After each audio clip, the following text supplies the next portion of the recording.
Vale, vamos a iniciar entonces con la presentación. Les pedimos disculpas por los temas técnicos, pero bueno, son parte de esta nueva vida de pandemia y encierros, así que sin más vamos a iniciar. Primero que todo quería darles buenos días a todos, a todas y a todos, y agradecemos que nos acompañen hoy en el lanzamiento de este nuevo informe de Global Witness titulado Defendiendo el Mañana, la crisis climática y las amenazas contra defensoras y defensores de la tierra y el medio ambiente. Queremos agradecer también a las personas que nos acompañan hoy en el panel. En primer lugar, a nuestra compañera Alejandra Leiva, que es coordinadora de incidencia del Centro Mexicano de Derecho Ambiental SEMDA, a Lourdes Castro, coordinadora de incidencia de la organización colombiana Somos Defensores, a Jorge Santos, coordinador general de la Unidad de Protección a Defensoras y Defensores de Derechos Humanos en Guatemala, UDFEGUA. Por último, quisiera agradecer especialmente a Angélica Ortiz, que es defensora indígena y representante de Fuerza Mujeres Guayú, quien compartirá su testimonio desde la realidad colombiana, que lamentablemente ha sido una de las más azotadas por la falta de garantía en la defensa de la tierra y el medio ambiente. En primer lugar, vamos a presentar nuestros resultados para luego alimentar esta discusión desde la perspectiva de cada una de nuestras panelistas. Enseguida vamos a profundizar sobre la situación en Colombia, que este año encabeza el ranking de asesinatos a personas defensoras. Enseguida vamos a recoger preguntas que se van a dejar en el chat al costado y vamos a ir tomándolas a medida que avance la conversación. Algunas de ustedes ya enviaron sus preguntas de antemano y las que no podemos responder en este momento vamos a responderlas luego a través de nuestros canales institucionales. Les recordamos que esta conversación va a ser transmitida en vivo y que pueden seguirlas por los canales institucionales de Global Witness en Facebook y en Twitter, además del hashtag Somos Defensores, Defensores Ambientales en español y en inglés Defending Tomorrow. Para hablar de este lanzamiento, lo primero que tenemos que decir es que se dan en un contexto particular, que desde inicio del año puso el mundo al revés y que es la rápida penetración del coronavirus en el mundo y en este continente en particular. América Latina, una vez más, ha sido el escenario ilustrativo de la desigualdad y de los impactos abismales que existen entre las poblaciones más poderosas y aquellas más vulnerables. Por su parte, la defensa de derechos humanos como crisis es una más silenciosa, pero con un impacto irremediable sobre las miles de personas que ejercen este rol en sus territorios. Así lo comprueba nuestro último reporte. En 2019, 212 personas perdieron la vida por proteger sus hogares, bosques y ríos de industrias dañinas para el medio ambiente. Del total de asesinatos, 2/3 tuvieron lugar en América Latina. Una vez más, la región ocupa el primer lugar del ranking de agresiones mortales en contra de defensores y defensoras de la tierra y del territorio. Lugar que ha ocupado de manera consistente desde que Global Witness lleva registro. Otro dato que no nos deja indiferentes es que más de la mitad de los asesinatos reportados... Al mismo link. Disculpe, vamos a pedirles que por favor el resto silencie sus micrófonos.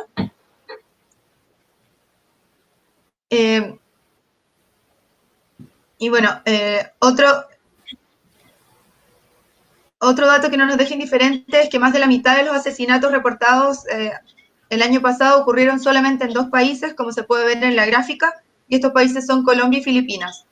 Nuestros informes muestran que el asesinato de lideresas y líderes comunitarios y sociales en Colombia ha aumentado dramáticamente en los últimos años, siendo 64 activistas asesinados y asesinadas, y estando en mayor riesgo aquellos que protegen la tierra y el medio ambiente. Filipinas, por su parte, ha sido un país constantemente señalado por la desprotección en que se encuentran las y los activistas, y experimentó un aumento de 30 asesinatos en 2018 a 43 en 2019.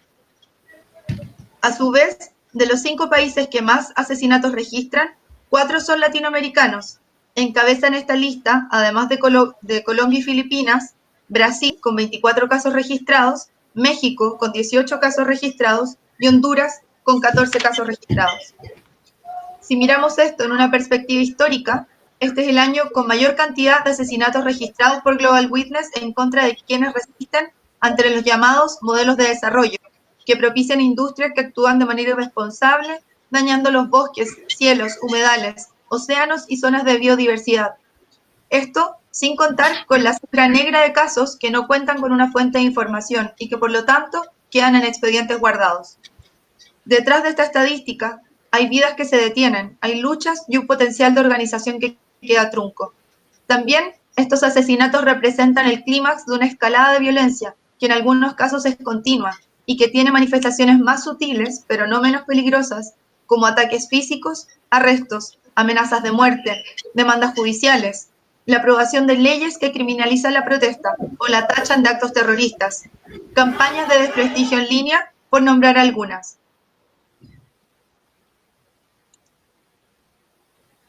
En la práctica, la minería continúa siendo la industria más culpabilizada y se relaciona con 50 defensores y defensoras asesinadas en 2019. No obstante, la tala de árboles... Perdón, les pedimos porfa que silencien sus micrófonos para que no se interrumpa la transmisión. Gracias.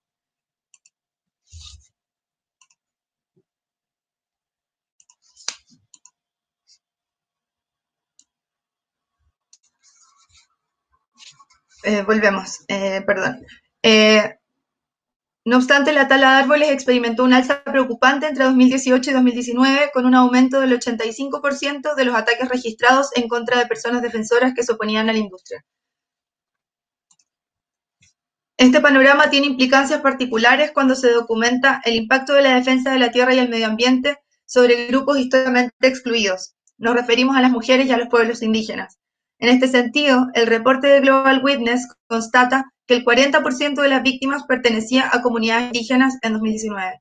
A su vez, entre 2015 y 2019, más de un tercio de los ataques letales fueron en contra de personas indígenas, a pesar de que solo representan el 5% de la población mundial. Esto da cuenta y grafica el hecho de que estas comunidades son las que están en mayor riesgo en todo el mundo. Por su parte, las defensoras de derechos humanos enfrentan, además del riesgo propio del ejercicio de su rol, la invisibilización, que las deja aún más expuestas a ataques. A menudo como activistas, con otros trabajos remunerados y labores de cuidado a la niñez y a personas mayores. Las mujeres que actúan y alzan la voz también pueden enfrentar amenazas específicas a su género, incluida la violencia sexual o bien a sus núcleos familiares como forma de castigo. De hecho, en 2019, 6 de los asesinatos eran familiares de activistas. Una de las preguntas que nos surgen frente a este panorama tan crudo es, ¿cuál es el rol de los estados? En este sentido, si bien la mayoría de los casos permanecen en impunidad o sus investigaciones son permeadas por la cooptación de los poderes y por la corrupción, la información recabada por Global Witness indica que en 37 de los casos registrados se pudo establecer un vínculo entre los asesinatos y la presencia de fuerzas estatales.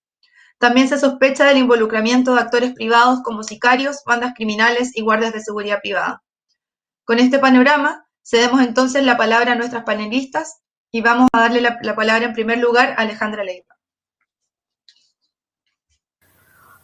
Hola, ¿qué tal? Buenos días. Pues primero agradecer a Global Witness por invitarnos a esta discusión y presentación de su informe de 2019 y desde el trabajo que hace el SEMDA también en monitorear los casos de agresiones a personas defensoras, pues es una oportunidad importante también para visibilizar lo que está pasando en México, que de alguna manera concuerda con lo que Francisca está comentando, ¿no? Al identificar a América Latina como una de las regiones más peligrosas y también México, que en los últimos años, a partir del 2017, pues se ha identificado dentro de los primeros países con más números de agresiones y de una violencia bastante compleja contra mujeres y hombres que defienden el medio ambiente, la tierra y el territorio. En ese sentido, desde SEMDA hemos identificado una tendencia a la alza desde 2017 en los homicidios, ¿no? Los homicidios incluso ubicándose ya en los últimos 3 años como la principal agresión contra las personas defensoras y hemos identificado una violencia por parte de distintos actores más directa y más violenta hacia personas que tienen una posición de liderazgo, de vocería dentro de los movimientos de defensa de tierra y territorio y medio ambiente aquí en México. También es importante que nosotros de 2012 a 2018 hicimos hicimos un análisis para identificar ciertos patrones de amenazas y de agresiones, y también identificamos una alza en las agresiones posterior a que México realizó reformas a su constitución y reformas a lo que se le denominó la reforma energética, donde se modificaron varias leyes y reglamentos. Posterior a esta reforma es donde identificamos un alza en las agresiones y también algunos de los principales sectores y subsectores en los que están relacionados esta violencia ha sido la minería, la cual también se ha encontrado entre las 3 principales actividades, pero también encontramos que la mayoría de las agresiones estuvieron relacionadas con proyectos de energía de generación eléctrica, proyectos de energía eléctrica como hidroeléctricas, pero también un número significativo de proyectos de energía renovable, tanto solar como eólica, que han provocado diversas conflictividades e incluso conflictos que ya llevan bastante años en México, ubicándose la mayoría de ellos en Oaxaca. Oaxaca también ha sido uno de los estados donde constantemente hemos visto agresiones por conflictos que están relacionados con proyectos eólicos. Y es aquí donde hemos urgido al gobierno que la transición energética pues tiene que ir acompañada también con que todos este tipo de proyectos también respeten derechos humanos y también respeten derechos colectivos de los pueblos indígenas. Desde lo que nosotros hemos observado, el tema de la perspectiva de género en las medidas de protección y también de visibilizar este tipo de agresiones, muchas veces quedan silenciadas. Sobre todo hemos ubicado una constante en la estigmatización donde se problematiza el rol de las mujeres en la defensa del medio ambiente, la tierra y el territorio. Ha habido muchos señalamientos que estigmatizan este derecho ejercido por las mujeres a nivel comunitario, en donde este tipo de agresiones se ubican principalmente en su situación de su vida privada y de su rol familiar, que no se cumplimenta socialmente por defender el medio ambiente. También hemos visto una invisibilización desde las fuentes y la documentación de no posicionar estos datos de las mujeres que han sido agredidas por la defensa del medio ambiente. También es importante mencionar que en el contexto de esta pandemia, al menos seis personas defensoras del medio ambiente, la tierra y el territorio han sido asesinadas, y las cuestiones de salud de estas personas a nivel comunitario se han visto altamente mermadas, donde no solamente ahora es la movilización social por la defensa de sus derechos, sino también la vulnerabilidad y la fragilidad de otros derechos, como es el acceso a la salud, incluso de personas defensoras del medio ambiente que actualmente se encuentran privadas de su libertad. En ese sentido, la pandemia también nos ha dejado ver y observar las frágiles condiciones que se encuentran los defensores y todos los obstáculos que está habiendo en la defensa del medio ambiente, como la falta del acceso a la justicia, ya que el Poder Judicial y los tribunales han parado completamente. Por otro lado, también el derecho a acceder a información pública en general y también en materia ambiental, pues prácticamente se ha encontrado mermado y no se ha podido acceder a información que sería vital para defender el medio ambiente. Y por otro lado, también desde el Ejecutivo se han emitido diversos decretos donde se han determinado la continuación de actividades esenciales, estas concebidas dentro de proyectos a gran escala, como ha sido el Tren Maya, y también decretar a la minería como una actividad esencial que no ha podido parar. Esto ha sido una gran desventaja para las personas defensoras del medio ambiente, que se enfrentan a una gran frustración de no tener herramientas para acceder a la justicia y poder movilizarse. Y por otra parte, también destacar que el mecanismo de protección a personas defensoras, pues actualmente tiene una capacidad bastante limitada y cada año hay un aumento en las personas beneficiarias y también en las colectividades, y desgraciadamente no ha habido una respuesta contundente que proteja tanto a las personas como a las colectividades. A pesar de que el mecanismo se ha encontrado... ¿Perdón? ¿Me escuchan? A pesar de que el mecanismo ha operado, no se han podido implementar medidas importantes y eficaces para proteger a las personas defensoras. Bueno, eso sería todo por mi parte. Muchas gracias. Muchísimas gracias. Le cedemos entonces la palabra a Lourdes, a Jorge, que va a plantear desde UDFEGUA cómo se ve el panorama en Guatemala y también un poco, si es posible, en el tiempo, desde la mirada centroamericana también. Muy buenos días a todas y todos. Primero, agradecer la invitación a la presentación de este importante informe. Creo yo, año con año esperamos, ¿verdad?, los resultados de esta mirada global sobre la situación de personas, comunidades y organizaciones defensoras de derechos humanos, en particular aquellas que se dedican a la defensa del territorio, los recursos naturales y el medio ambiente. Así que buenos días, buenas tardes.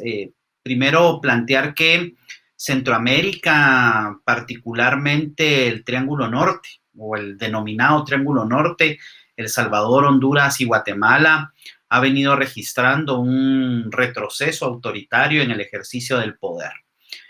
Honduras particularmente desde el golpe de Estado en el año 2009, posteriormente el caso guatemalteco con golpes de Estado blandos, pues han significado efectivamente serios golpes a la democracia y a la garantía de los derechos humanos.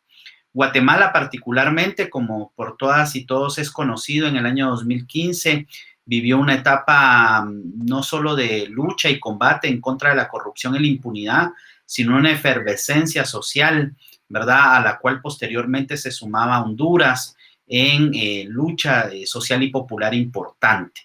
Esto obviamente tiene como telón, digamos, detrás un modelo de desarrollo pues profundamente expoliador y saqueador de los recursos naturales, y en esa contradicción se gesta la emergencia de los derechos humanos en nuestros países, incluyendo ahí a Nicaragua, que desde el año 2018 empezó una serie de luchas campesinas e indígenas en contra de la instalación de lo que se conoce como el Canal Interoceánico.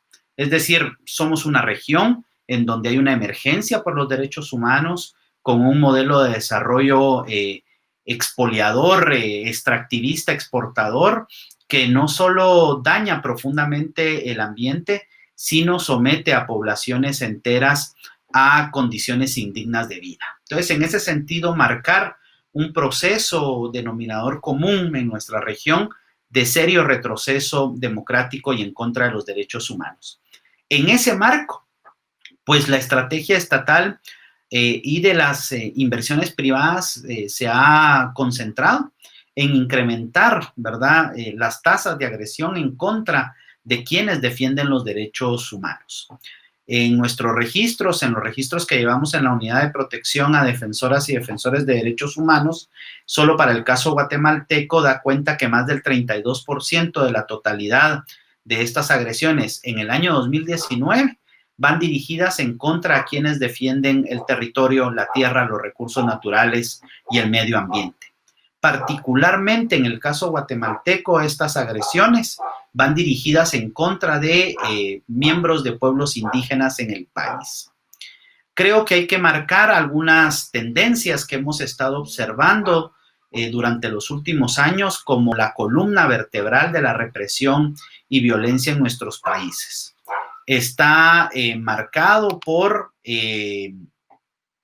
un claro, digamos, permanente uso abusivo y desmedido de los estados de excepción, sin considerar los estándares internacionales de necesidad y proporcionalidad, bajo el argumento, ¿verdad?, del combate al crimen organizado. en realidad se instalan estados de excepción en vastos territorios con el propósito exclusivo de beneficiar a inversiones privadas. En este momento, en el caso guatemalteco, además de estar subsistiendo a la pandemia, tenemos un estado de sitio declarado en 5 municipios, en donde una empresa minera extrae níquel del lago más grande del país. El propósito, ¿verdad?, de ese estado de excepción es controlar socialmente a las poblaciones que resisten a el saqueo que esta empresa minera produce en particular. La segunda columna vertebral es la criminalización, que arranca con la difamación y estigmatización en contra de personas defensoras de derechos humanos. Posteriormente va la denuncia judicial sin fundamento y posteriormente detenciones arbitrarias e ilegales que constituyen prisión política para quienes defienden derechos humanos. Y tal y como ha sido descrito en el informe, los asesinatos suelen ser también una columna vertebral en todo este ejercicio de represión en el país. Entonces, queremos destacar y con ello culminar que el actual momento, ¿verdad?, que está viviendo la humanidad nos debe de hacernos replantear la transformación que deseamos para el planeta. Y sin lugar a dudas, esa transformación no puede ser pensada ni actuada sin tener en el centro de esa transformación a quienes han defendido históricamente los recursos naturales y el medio ambiente. Transformar ese modelo de desarrollo saqueador y expoliador es una de las tareas fundamentales de las personas defensoras de derechos humanos en este sentido. Muchas gracias y pues estaré acá pendiente de los comentarios y preguntas. Muchas gracias, Jorge, por resumir en 5 minutos, casi exacto, todas las tendencias de la región. Entonces damos la palabra a Lourdes, que nos va a plantear desde la perspectiva colombiana, siendo este el país que más asesinatos concentró este año, cómo se vive y cómo se ve esta situación. Tienes que activar tu micrófono, Lourdes. Sí. Buenos días a todos los participantes. Igualmente agradecer a Global Witness la invitación a participar en este lanzamiento al programa Somos Defensores y pues felicitar el informe que creemos que llega en un momento muy oportuno en el contexto de la región. Voy a utilizar el tiempo que tengo, pues ya como lo dijo Francisca, Colombia pues es tristemente célebre por ser el país donde más agresiones se cometen. Y entonces quisiera dar algunos 5 elementos de contexto sobre el marco en que se producen estas agresiones. El primer elemento que quisiera destacar es cómo no estamos en una transición hacia la paz. Aunque Colombia pues, suscribió un acuerdo de paz con la guerrilla de las FARC en el 2016, las dinámicas de violencia y de agresiones contra las personas que defienden los derechos humanos continúan incrementándose. Varias razones se pueden sustentar sobre esta situación. En primer lugar, pues como el acuerdo de paz suscrito en el 2016 fue parcial, fue solo con una de las guerrillas. En segundo lugar, la falta de presencia estatal en los territorios y sobre todo en los territorios dejados por las FARC, lo que llevó a su recopamiento por otros actores armados y pues la imposición de su autoridad, las disputas también entre los actores armados ilegales en estos territorios, la escasa implementación, por no decir nula implementación del acuerdo de paz y de una política eficaz para el desmonte del paramilitarismo. En segundo lugar, como lo dijo el relator Michael Frost, pues defender los derechos humanos en Colombia sigue significando un oficio de alto riesgo. Durante el 2019, el programa Somos Defensores registró 844 agresiones a los liderazgos sociales. El primer lugar lo ocupan las amenazas, con 628 casos registrados, y en segundo lugar los asesinatos con 124 asesinatos, que era esto es importante aclarar que este universo abarca todo tipo de actividades dedicadas a la defensa de los derechos humanos. Hay un incremento en el 2019 significativo de agresiones contra defensoras de derechos humanos. Hay también un aumento significativo en lo que va corrido de este año y sobre todo en el marco del aislamiento social por la pandemia de, de agresiones en este periodo de aislamiento social. El programa Somos Defensores registra hasta el momento 69 asesinatos desde que empezara el aislamiento social hasta el 25 de julio. Los indígenas, tal como lo decía Francisca sigue siendo el grupo que registra el mayor número de agresiones, 271 agresiones a liderazgos indígenas registró el programa Somos Defensores durante el 2019. Es evidente que como defensores de su territorio y cuidadores de las cosmogonías de sus comunidades, pues enfrentan múltiples factores de riesgo, como la presencia de los actores armados ilegales en sus territorios, las disputas por el control de estos territorios, los intereses tanto de economías legales como ilegales en estos territorios, las disputas por el uso y cuidado de los recursos naturales y también la implementación de megaproyectos. Todos estos factores hacen un panorama complejo que eleva los riesgos para los defensores de derechos humanos indígenas y configuran unos complejos entramados de poder en detrimento de un entorno seguro para el ejercicio de su labor. Un cuarto elemento es el diagnóstico sesgado por parte del gobierno nacional para dar respuesta al grave, elevado riesgo que enfrentan los defensores de derechos humanos en Colombia.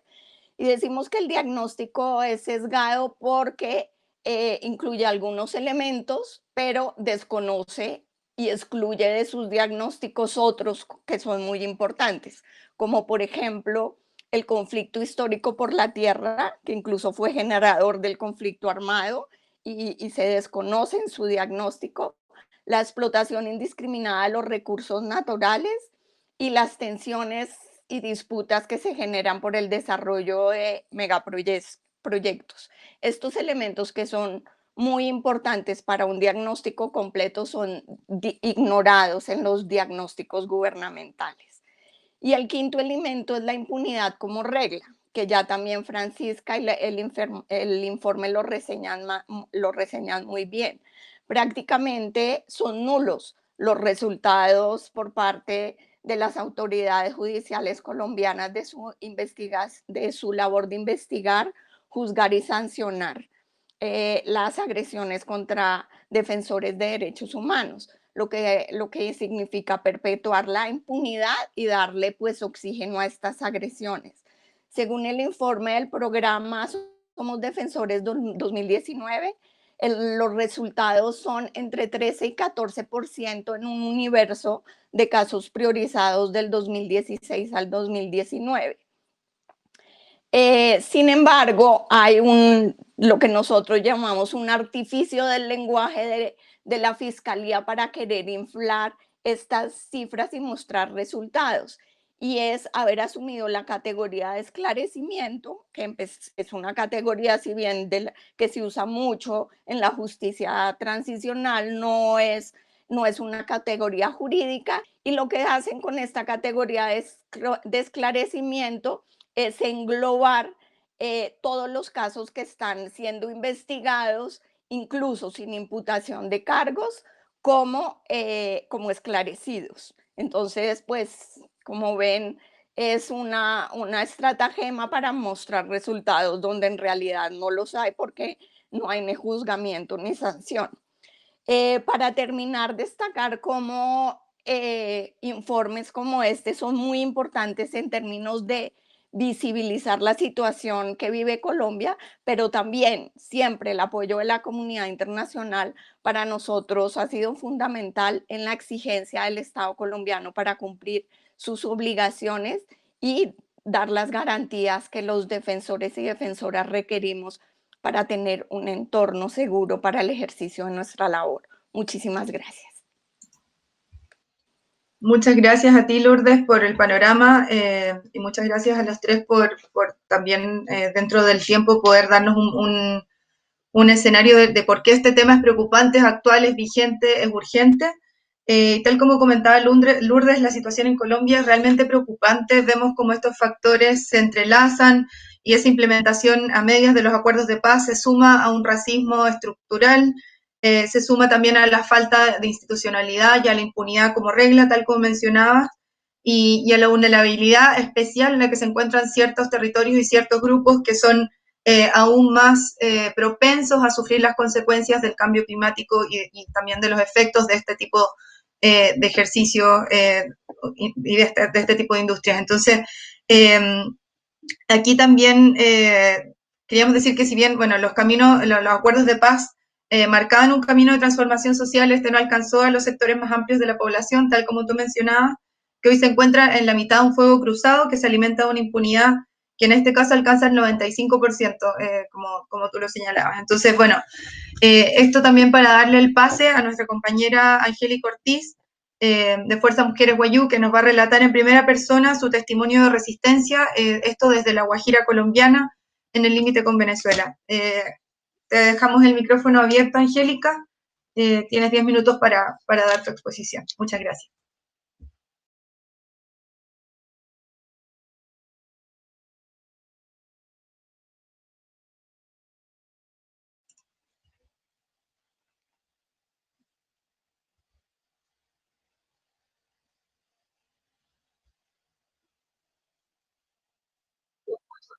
Sí. Buenos días, saludos a todas, y al compañero Jorge y a todos los que nos están viendo a través del streaming. Entonces, decir nada, primero que todo, darle gracias a Dios por la protección que a diario nos da. También a Fuerza de Mujeres Guayú, que ha sido nuestro útero, ha sido mi escuela, ha sido mi casa.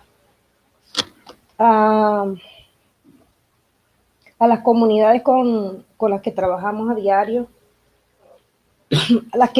esas comunidades que nos han dado su voto de confianza para que hoy alcemos la voz en nombre de ellas, para que hoy no es mi voz, es la voz de muchos líderes y lideresas, defensores y defensoras que en Colombia están dando un grito desesperado por una protección y garantía de sus derechos.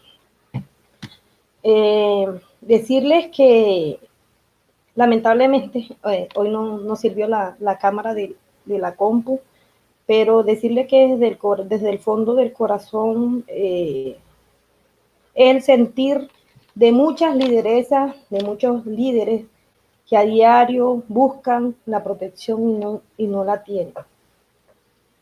En ese mismo sentido, decir que en nuestros territorios se están devastando fauna, floras, están devastando el agua, la cultura, están devastando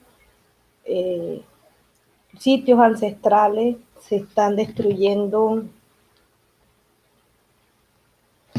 A ver, si me dejas compartir pantalla, porfa. O la presentación clara que te envié. Estoy hablando desde la Guajira colombiana, como decía Francisca, para quienes no viven en Colombia.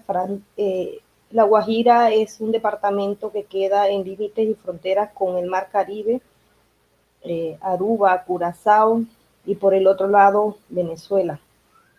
Es un corredor estratégico como bien lo decía la compañera Lourdes, es un corredor para múltiples acciones. Entonces, miramos cómo la Guajira ha sido una zona que ha sido abandonada y olvidada por siempre. Lamentablemente, La Guajira es un territorio que ha sido tragado por la minería. Más de 69.000 hectáreas han sido arrasadas o han sido concesionadas a la multinacional,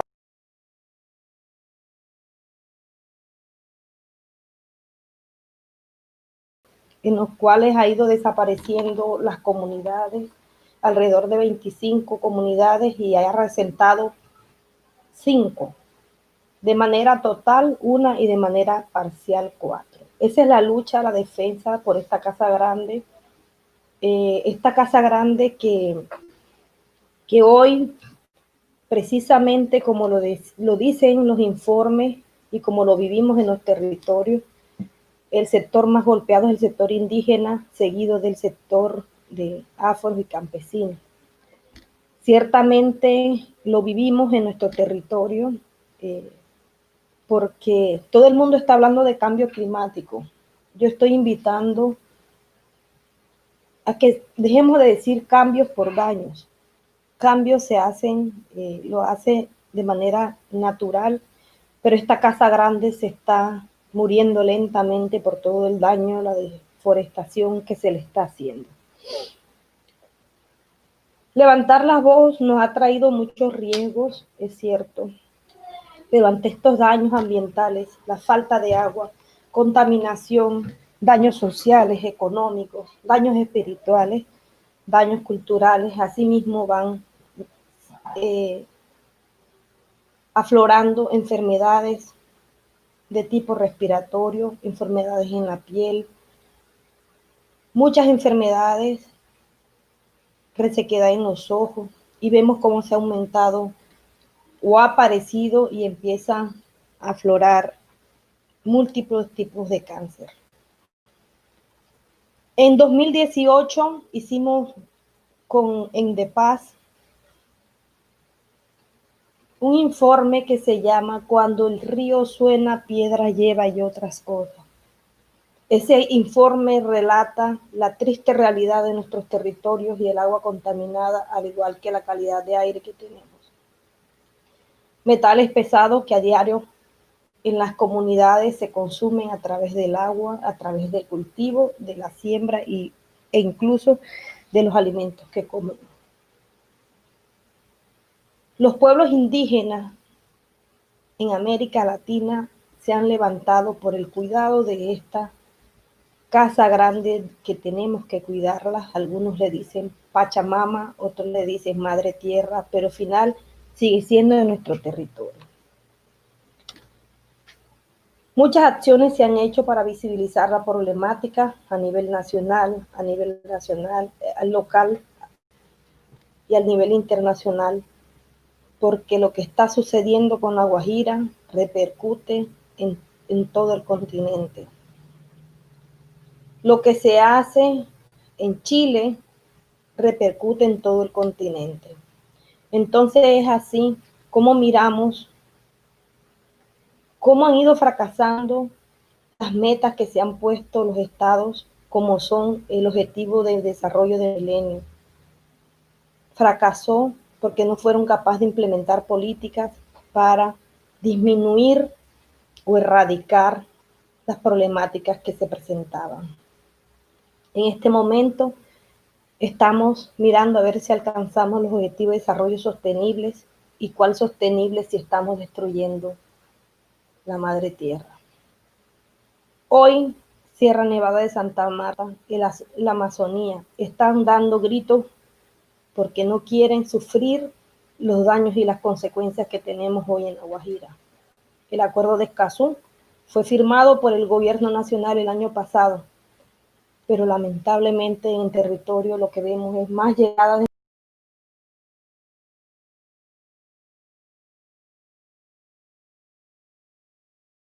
otras problemáticas grandes. Estamos diciendo descarbonicemos el territorio, plan de cierre de mina, porque la multinacional está concesionada hasta el 2034, pero realmente los proyectos que están llegando también van a traer problemáticas a nuestro territorio. Decimos que La Guajira es una tierra desértica, que no hay agua. Lo totalmente falso. Es semidesértica, pero es bañada por el río Ranchería, el cual en suma inteligencia recorre 7 municipios. Entre esos municipios, de ellos hay 3 municipios que se ven directamente afectados por la actividad minera, y así hemos venido denunciando, visibilizando la problemática a través de la Contraloría, que acaba de emitir un informe de una auditoría que se hizo para el caso de la sentencia del Arroyo El Bruno. Estamos trabajando, exigiendo la participación en las mesas interinstitucional que se crea, solicitada por la Honorable Corte Constitucional, pero lamentablemente no ha sido una participación efectiva. Y todas estas situaciones nos ponen en riesgo, y hoy no hablo a nombre de Angélica Ortiz, hablo a nombre de todos los líderes sociales, a nombre de todos los defensores en Colombia y defensoras que estamos luchando por la pervivencia en nuestros territorios. La situación de líderes y defensores en Colombia en esta época se ha ido domesticando el liderazgo. Es un nuevo concepto que hemos sacado desde una investigación que hicimos el año pasado con Cisma Mujer.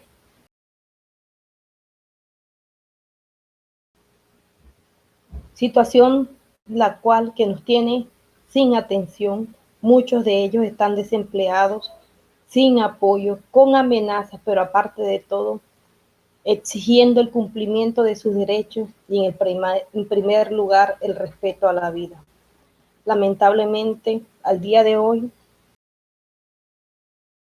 han sido 172 líderes y defensores y defensoras asesinadas desde el 2 de enero de 2020 hasta el 26 de julio de 2020. Defensores en Colombia en el marco del COVID. Ha sido bastante complejo. Muchos líderes y defensores y defensoras en sus territorios se siguen movilizando. No hemos parado el trabajo porque hay comunidades que necesitan el apoyo a gritos. Siguen las amenazas, siguen los asesinatos, las judicializaciones, los señalamientos, así como se sienten los líderes y defensores solos. En este momento decimos por qué defender y por qué seguir en medio de la amenaza. Vemos atentados, ataques, agresiones a defensores, a líderes, defensoras, pero seguimos en la lucha, y es porque tenemos que seguir defendiendo un bien común como lo es el agua, porque necesitamos calidad de aire, necesitamos permanecer en nuestros territorios ancestrales. También la pervivencia de las culturas, igual que la autonomía alimentaria. ¿Por qué seguir defendiendo en medio de tantas agresiones? Y todo el mundo pregunta, ¿por qué sigues en eso si te están amenazando? Hoy levanto mi voz a decir al gobierno nacional que los líderes, lideresas y defensoras de Colombia estamos exigiendo el cumplimiento del respeto a la vida, pero también programas que se implementen con enfoques diferenciales, con enfoques territoriales, para poder seguir haciendo nuestra labor. Creo que Lourdes tocaba algo, y es que en el acuerdo de paz, en el punto del fin del conflicto, uno de las negociaciones que se hizo, o uno de los puntos, es el desmantelamiento de los grupos armados, y eso no se está dando. Hoy, como líderes y defensores, el gobierno siempre responde que no tiene recursos para proteger a todos los líderes y defensoras amenazados en Colombia. Los estamos invitando a la prevención, como lo plasmamos en el Plan Integral de Garantía, que fue impulsado por la Red Nacional de Defensoras, con muchas organizaciones que hacemos parte de ella, así como la protección y el respeto y la garantía a la no repetición. Entonces, decir que es cierto que nuestro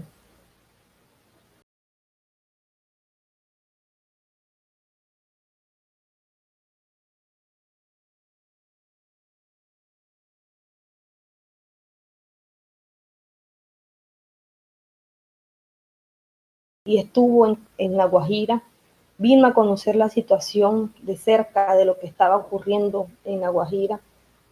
Hubo la oportunidad de expresarle lo que aquí ocurre.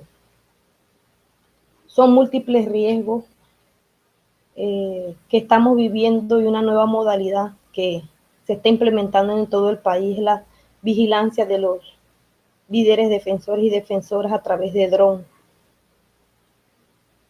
Esto es bastante preocupante porque se nota que la inteligencia que se le ha colocado a los líderes y defensores en este momento en Colombia está avanzando.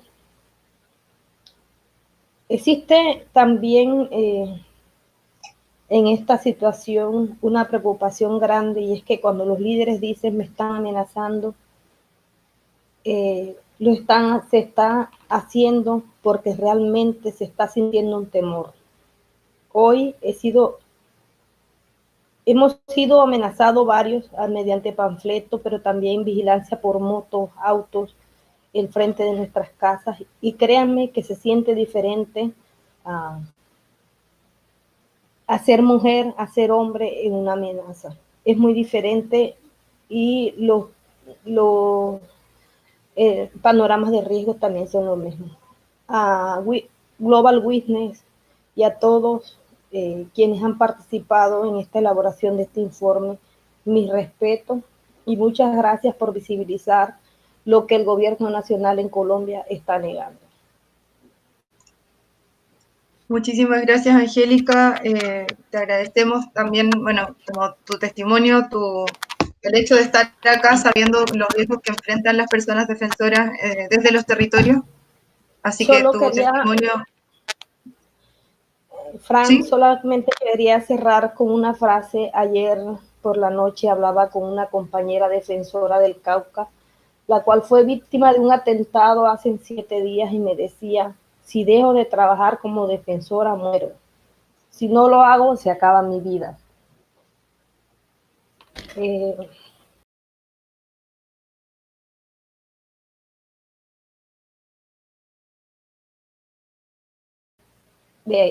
Del Cauca. Muchas gracias. Muchísimas gracias, Angélica. Y bueno, gracias por esas últimas palabras que yo creo que nos dejan dando bastantes vueltas. Y creo que son el pase perfecto también a algunas de las preguntas que nos mandaron algunos compañeros y compañeras. Y en ese sentido quisiéramos compartirles la primera pregunta que tenemos al respecto, y que tiene que ver con justamente con lo que mencionaban de la pandemia. Ya nos estamos acercando al tiempo límite, entonces quizás pedirles si pueden hacer una ronda inicial o de cada una de las personas con alguna experiencia concreta en la que ustedes puedan referir y que tenga vinculación con ejemplos concretos de vulneraciones hacia personas defensoras de la tierra y el medio ambiente producto de la pandemia o en el contexto de la pandemia. No sé quién quiere empezar. Vamos al revés y partimos con Lourdes. Ok, bueno, nosotros estamos, como somos defensores, consolidando nuestro informe semestral. Como les decía, hemos registrado hasta ahora, sujetos también a verificación, 69 asesinatos durante el periodo de aislamiento social contra defensores de derechos humanos. Nos toca todavía hacer el ejercicio de clasificar qué tipo de liderazgos corresponden estas agresiones.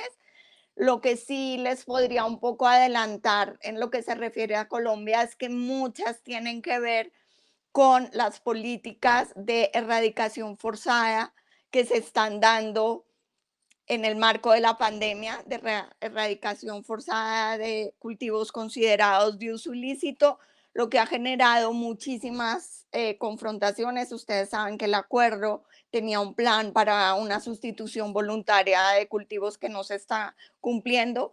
Por supuesto, esto tiene una relación directa también con defensa de la tierra, con defensa de territorio, con la falta de posibilidades de los campesinos para acceder a otro tipo de cultivos.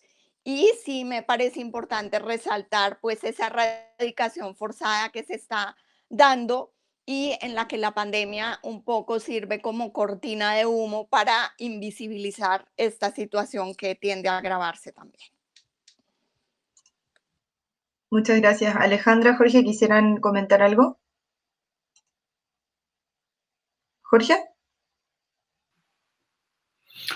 Gracias, Fran. Sí, efectivamente, en el marco de la pandemia lo que hemos visto es que tanto el Estado como el sector privado han utilizado el claroscuro de los estados de calamidad pública para atender la crisis de la pandemia como un espacio para agredir. El caso particular son dos comunidades indígenas y campesinas en el norte guatemalteco, una comunidad denominada Dos Fuentes y Washington han sido una desalojada extrajudicialmente por un grupo armado ilegal que ha sido constituido por un finquero que aduce ser propietario de esas tierras. Ha producido en el marco de la pandemia desde el 13 de marzo, que se dio el primer caso en el país, 3 intentos de asesinato, un desalojo extrajudicial forzado y violento que deja en el abandono total a 36 familias de la población quechí. Entonces, este solo es un ejemplo, digamos, de cómo se está utilizando la pandemia, ¿verdad? Este claro oscuro, ¿verdad? En donde nadie puede salir, en donde inclusive hay estados que si antes dejaban en indefensión a la población, hoy prácticamente los dejan en el desamparo absoluto. Entonces, me parece que la pandemia está siendo utilizada no solo para fortalecer los mecanismos autoritarios del poder, el cierre de información, el autoritarismo, sino están dando rienda suelta efectivamente a acciones violentas para garantizar los intereses de inversiones privadas. Muchas gracias, Jorge. Alejandra, ¿tú quisieras agregar algo?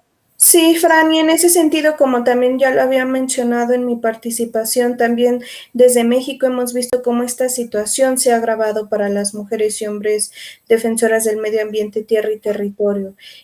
Adán Bes, un defensor de Veracruz que fue asesinado en este contexto de la pandemia, derivado de conflictos territoriales, de proyectos mineros y también de una fuerte presencia de grupos de delincuencia organizada en este estado, pues han sido muchísimo más frecuentes ante la ausencia del Estado de enfocar sus objetivos en otras cuestiones para atender esta pandemia, pero también cómo se ha manejado, como ya lo mencionó Jorge, políticamente para en México específicamente avanzar ciertos proyectos de desarrollo que ya estaban implementándose y que no pararon en esta pandemia, ¿no? Y también todas las limitaciones que ha habido en el acceso a la justicia, porque si no son casos urgentes que estén relacionados con esta crisis sanitaria, no avanzan en el Poder Judicial.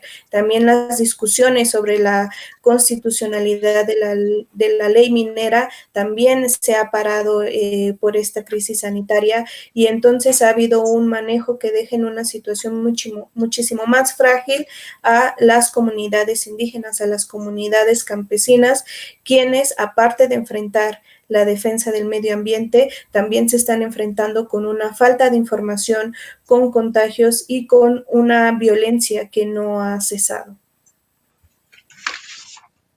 Muchísimas gracias. Pasamos entonces a la segunda pregunta, que tiene que ver con un tema que tocó Angélica y que de alguna manera también tocaron en el panel inicialmente, y es que varios de los países de la región están en proceso de firmar el acuerdo de Escazú, y que tiene justamente como uno de sus ejes la protección de personas defensoras. Concretamente, ¿en qué creen que puede aportar o contribuir en la firma de este instrumento?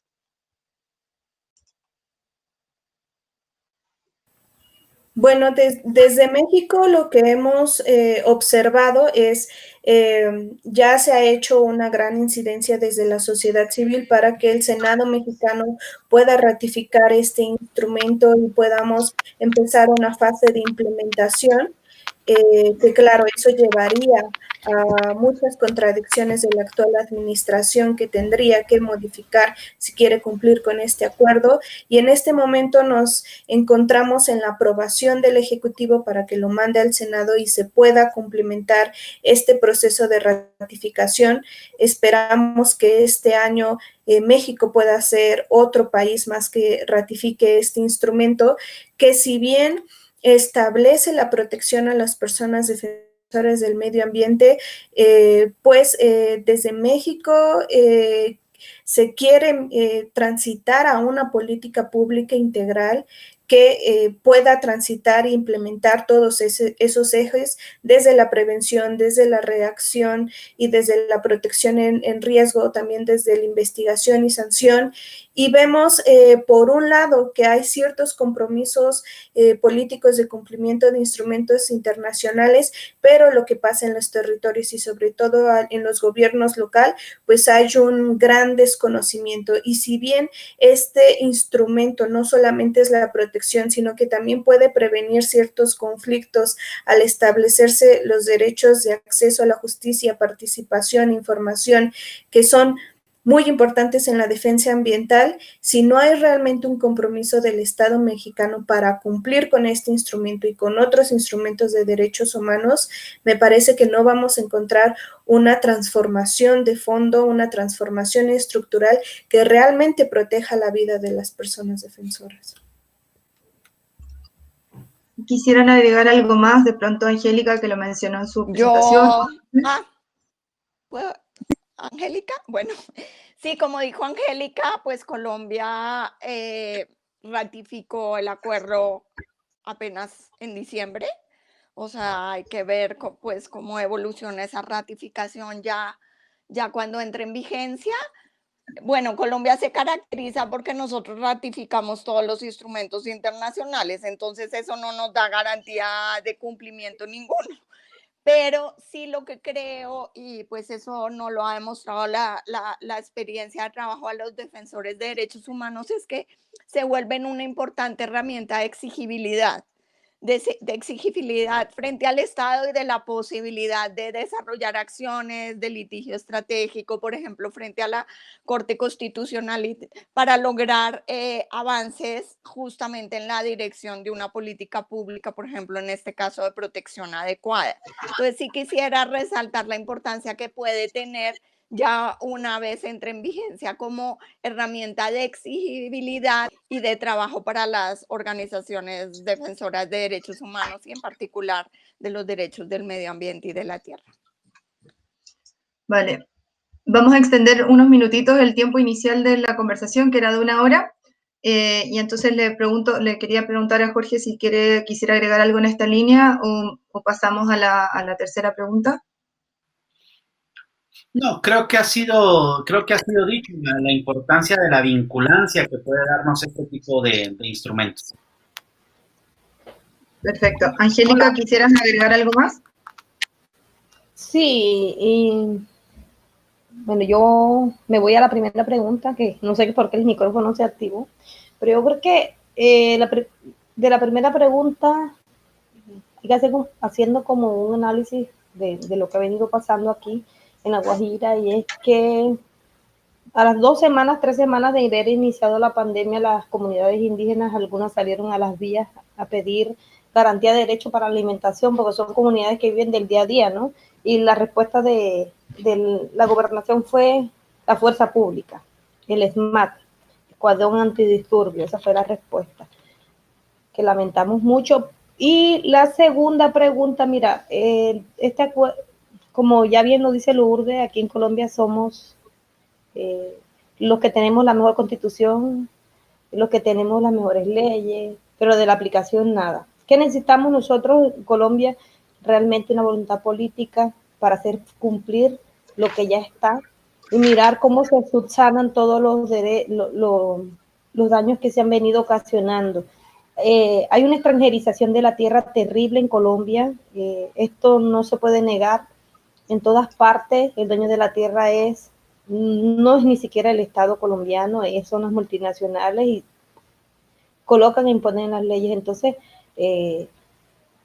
decir que la esperanza, pues, no es que sea mucha, porque el gobierno en este momento es un gobierno que va de la mano del capitalismo y nuestras esperanzas siempre son agarrarnos de la Corte Internacional de Derechos Humanos y otras. Perfecto, muchísimas gracias. Y antes de finalizar, quisiera hacer una última ronda de preguntas. También por el tiempo quedaron algunas sin responder, que las vamos a incluir próximamente y las vamos a compartir con ustedes. Pero quisiera preguntarles, antes de cerrar, ¿qué invitación desde Guatemala, desde Colombia, desde México quisieran hacerle a las personas que nos están escuchando, nos están viendo? Porque creo que después de escuchar estos testimonios, de escuchar el nivel estructural que alcanzan estas causas, la pregunta natural es, bueno, entonces, ¿qué puedo hacer? Y en ese sentido, quizás pedirles una invitación a cada una y cada uno de ustedes para el resto de las personas que nos están escuchando. Quizás le damos la palabra a Jorge primero, en este caso. Muchas gracias. Yo creo que cada vez es más evidente que estamos ahora en una comunidad global. Si antes hablábamos que la globalización nos permitía globalizar también la solidaridad, cada vez esto es un hecho material tangible, digamos. Y ahora creo que la pandemia nos da una mirada, también un rostro no deseado de esa condición. Entonces, creo yo que desde nuestros distintos espacios, desde nuestras distintas actividades, podemos gestar una amplia articulación social de ciudadanos y ciudadanas globales que no solo nos permita ser solidarios con las luchas, las causas en cada uno de los países y en cada uno de los estados, sino apoyar con difundir información, con respaldar acciones frente a las embajadas en los países.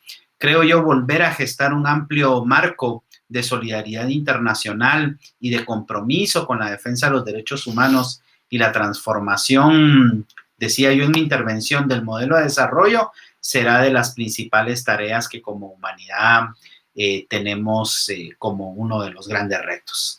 Muchas gracias. Muchas gracias, Jorge, por ese cierre. Alejandra.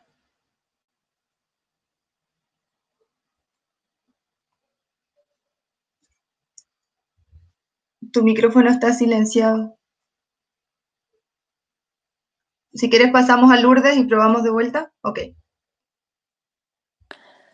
Bueno, yo creo que la sensibilización es un elemento importantísimo, o sea, la sensibilización como ciudadanos y ciudadanas del problema que estamos enfrentando y cómo compromete a la humanidad en su conjunto, pues es un primer paso para que vayamos asumiendo esa responsabilidad como ciudadanos y esa conciencia de que en nuestras manos también está cambiar y transformar las cosas. O sea, no podemos olvidarnos que como ciudadanos tenemos derechos a exigir. Hay una capacidad de exigencia ciudadana que sobre la base de organización social, nacional, internacional, como decía Jorge, tenemos la capacidad de elevar una voz fuerte para exigir nuestros derechos. Muchas gracias.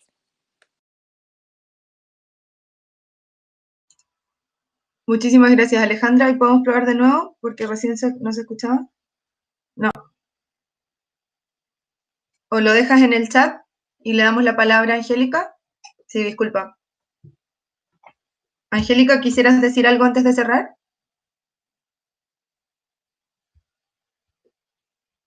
Angélica.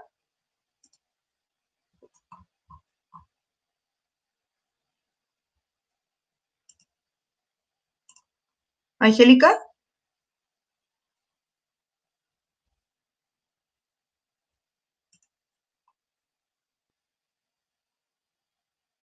¿Aló? Angélica, ¿sí? Ahí sí. Sí. Yo de esta pregunta, que encierra como dos al tiempo, yo creo que podemos apoyar estas causas desde nuestros hogares. Yo creo que el COVID, esta pandemia, nos ha enseñado a vivir con lo necesario. A veces nosotros como humanos caemos en el mundo del capitalismo, el clientelismo, y lo que hacemos es compre, y cuando venimos a ver, compramos productos que ni siquiera utilizamos. Compramos enseres que ni siquiera, solamente porque salió de la moda, porque lo tiene la amiga, en fin. La respuesta que doy es esa, es tratar de vivir con lo que necesitamos, y yo creo que la escuela la estamos haciendo en el marco de la pandemia. Gracias. Muchísimas gracias, Angélica. Les agradecemos a todos y a todas que llegaron hasta el final con nosotras, con este panel eminentemente femenino. Y bueno, antes de despedirnos, quisiéramos dejar algunas cositas a partir de la conversación. Lo primero es que estos panoramas y testimonios guardan tendencias y elementos en común que nos permiten asegurar que la situación de las personas defensoras y de la tierra y el medio ambiente es al menos preocupante. La falta de información también nos deja un telón de duda que no permite dimensionar los alcances reales que estas prácticas tienen en contra de quienes ejercen el activismo. Esta situación se hace aún más urgente cuando vemos que la crisis climática es inminente, así como la amenaza a nuestra existencia y a los ecosistemas tal y como los conocemos. Este elemento desencadena nuevas enfermedades, amplía las brechas de desigualdad que ya existen y dejan a las personas más vulnerables y aún más expuestas a los efectos de la crisis. Es por eso que el rol de las personas defensoras de la tierra y el medio ambiente es hoy más que nunca clave para poner un freno a los modelos de desarrollo que destruyen nuestros bienes comunes. Estas personas han desafiado gobiernos, empresas, financiadoras y una serie de actores con el fin de proteger nuestro porvenir. Si queremos poner fin al colapso climático, necesitamos seguir los pasos de estas personas. Debemos escuchar sus demandas y amplificarlas, presionar a quienes están en el poder, abordar las raíces del problema. Necesitamos crear normativas que garanticen que los proyectos y operaciones se lleven a cabo con debida diligencia, transparencia y consentimiento previo, libre e informado. Estamos en un momento clave para la humanidad. Si queremos generar un cambio estructural y duradero, el momento es ahora. Mientras el mundo busca recuperarse de la pandemia mundial, la pregunta sobre cómo reconstruiremos este nuevo mundo para que sea más verde, más humano y más resistente se ha convertido quizás en la más importante. Sin duda, las personas que defienden la tierra y el medio ambiente juegan un papel vital en responderla. Muchísimas gracias a todas las personas que formaron parte de este evento y a quienes nos siguieron y nos escucharon a través de redes sociales y diferentes plataformas. Ha sido un gusto compartir con ustedes y muchísimas gracias.